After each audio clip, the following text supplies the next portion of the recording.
Please help me to reach 1,000 subscribers. I never thought I'd be the man who walked away from the woman he'd loved for more than 15 years.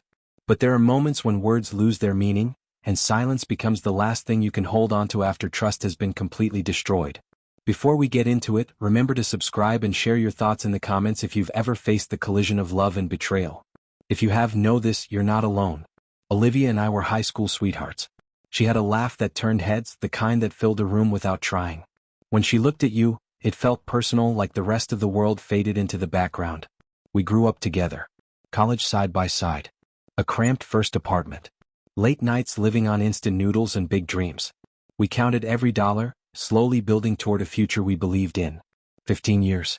One child. A lifetime of shared memories. I was convinced we were unbreakable. I was wrong. The warning signs didn't explode into view. They slipped in quietly. Her phone never left her hand. Messages she smiled at but never mentioned. Workdays stretched longer. Overtime became routine. I told myself she was stressed, overwhelmed. I tried to help, took on more at home, cooked dinners, backed off when she asked for space. But something cold settled between us. Like a fracture in glass, spreading slowly, almost invisibly, until one day it gave way completely. It happened on an ordinary Tuesday night. She was in the shower. I walked into the bedroom to grab something when her phone buzzed on the nightstand. The message preview lit up the screen. Last night was unforgettable.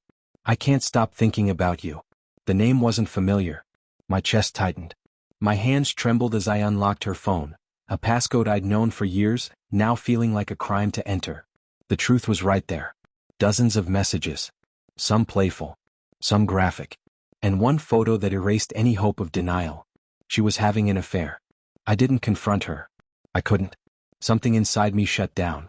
My world didn't shatter loudly, it collapsed inward. The woman I trusted with everything had given herself to someone else. For days I moved like a ghost. I slept beside her. Ate the meals she cooked. Kissed our son goodnight. Inside, a storm never stopped raging. I kept studying her face, searching for the woman I loved. All I saw was someone I no longer recognized. A week later, she left for a weekend work retreat.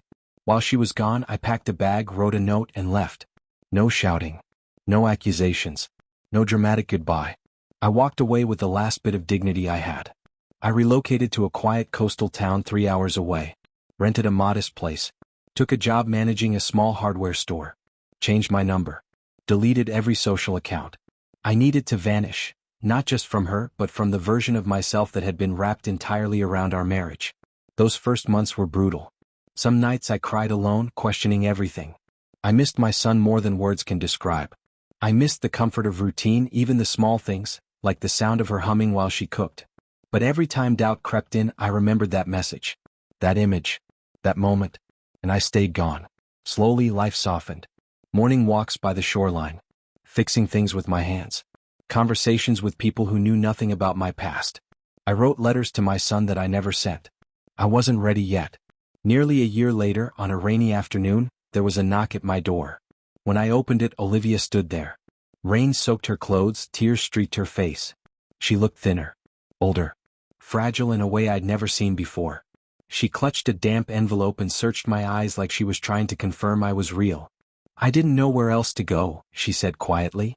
I hadn't heard her voice in 11 months. It still stirred something inside me, mostly pain. She stepped in. I didn't stop her. We sat across from each other in silence for a long time. Finally she spoke. I'm sorry, Alex. I don't expect forgiveness. But I need you to know, it's over. The affair. It meant nothing and it destroyed everything. I wanted to shout. To demand how something that meant nothing could cost us everything.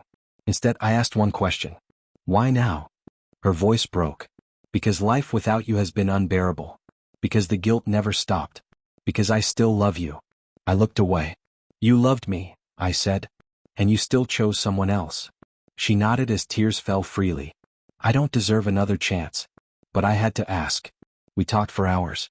About our history. About our son. About the silence.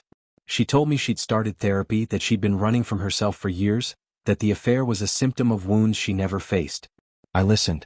That much at least I owed her. But forgiveness is a mountain, not a step. I didn't take her back. Not that day. Not in the weeks after.